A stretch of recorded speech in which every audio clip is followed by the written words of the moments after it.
Zapier, focused on the MCP and API. He's going to show us workflows on building a campaign brief, making launch recaps, giving you API and app access. Thank you for teeing me up so well, and no pressure at all. It's totally fine. No, but since you already went through kind of what MCP is and I think what it can do, I'm not going to spend much time on this demo doing that, but really want to show you what happens when an MCP tool access kind of maps to an actual GTM workflow. So messy docs, clean readouts, follow-up tasks, and even that review step before anything gets published or created, so you can really understand what's happening and when and stay that human in the loop.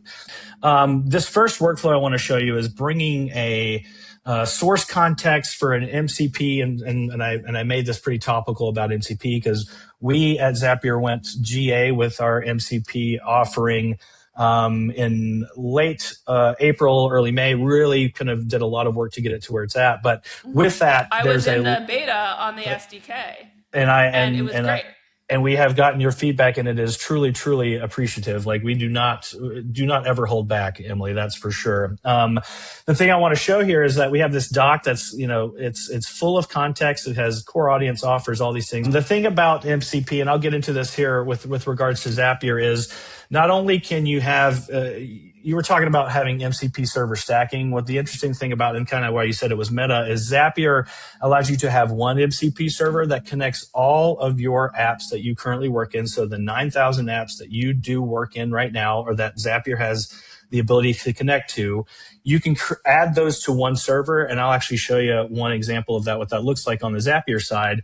But a lot of this work is done here. You're able to connect those things together and actually do work between them, which is really what makes this, kind of sets it apart from, say, I have one app that I need to do work in Claude and connect the dots there. This is across all of your apps and everywhere that you already work and where your customer works. So everyone knows team works. Zapier as helping you connect all of these tools and building these, more instructions-based workflows in the past, but now you've opened up access to all of those tools, and once you connect the Zapier MCP, you can access those tools too once you authorize them. Exactly, and it really allows your agent. Cool. It allows your agent and your Claude, whatever AI harness you use, ChatGPT, all those, you can connect it there, and it now has governed and secure access to all those things. You actually mentioned pasting API keys into Claude. Don't ever do that if you don't have to. I think the idea would be to connect Zapier and connect all the authentication through that managed portal that we offer. Yep. And then you can connect here, and it's already kind of from a security and governance perspective, it's created. So I said, hey, look at this doc, and then after the brief, propose 3 follow-up tasks that should land in my task manager. And I'm using Notion for my task manager today.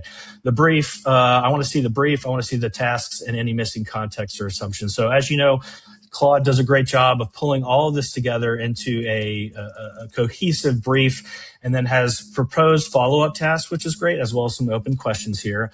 I want it to do is actually go ahead. I'm going to say, put this into my Notion here, and then I want to add the tasks as an inline database in Notion, or in this Notion page, right? So you've used Zapier to already just connect to the Notion, so this makes it much easier, and now you're just building all of this. Yep. I've connected to Google, right? And I think that's the thing too, is you can connect to Google, straight to Google via their native connector with Claude, but the thing that Zapier has is many, many more actions that you can do with it. Yes. I think the Google MCP is pretty limiting. It's limiting. Soul crushing, really. We love Google, but this is definitely like an opportunity to broaden what you can do. One of the main ways I'm using the Zapier MCP is for that Google connection with way more actions, and also for a tool that doesn't have an MCP like QuickBooks, which my accountants make me use, and I don't want to. So it's incredible. It does all of that, and that's the big thing here too. And another thing that it does, Claude also has skills, right? You can have skills, and you can make sure that it pulls those things as well.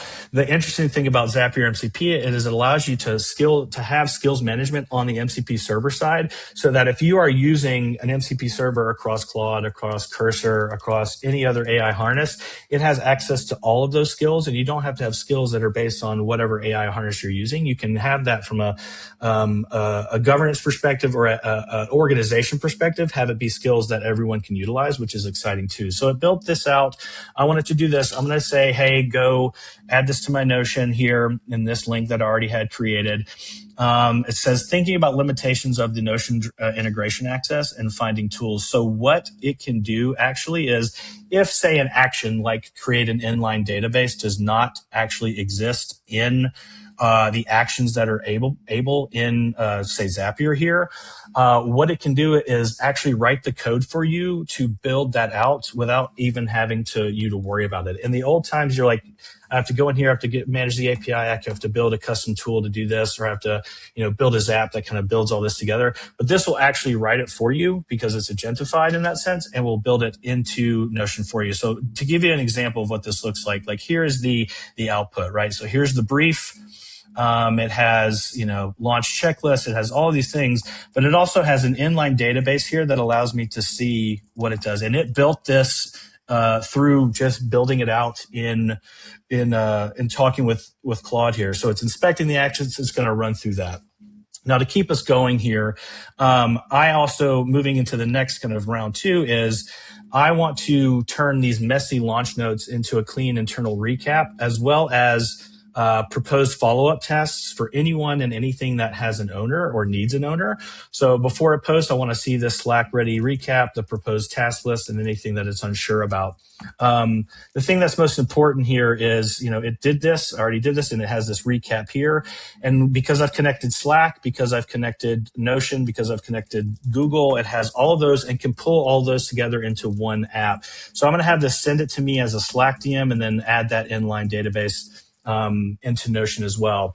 And what I've done here, and I'll see if I can find it because it does take some time. It says thinking about concerns. That's basically just making sure I can actually do the Slack message and architect Notion database, which it's done. Sending DM first. It's already approved. And let me see if I can go back to my Slack here. I don't think you can see it, but this is one that I tried yesterday, and it built this out for me. And the reason why I had it send it to me is because I like to make sure that I am in charge of all this. You can have it send to any Slack channel that you want.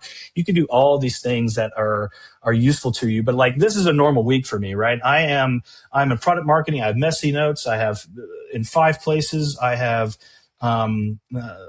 inputs from other teams, everything. I need to actually bring it to a place where it can provide a clean update to people that can actually act on it, that they can know what they need to do. And I think that is what Claude and MCP can enable, is this pile of internal context that actually pulls out a clean recap and it goes to the right people. It moves fast while also still keeping me in the loop. So I can take this and send it right over to whatever channel I need to go to. So this is the one that it just did. And it just did this while we've been talking. Task 3, or the workflow 3.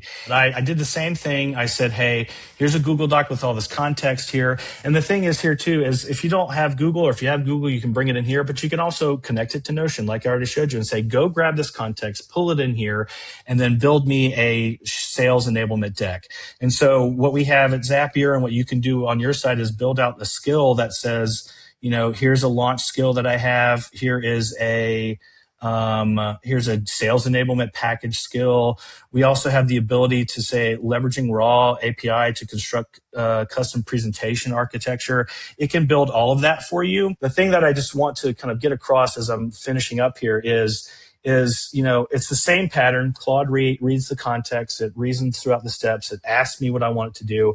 And then at Zapier MCP is where it goes and acts in the app, where it works and lives, right? So you don't need to paste your API keys. You don't need to, you can use any model that you want.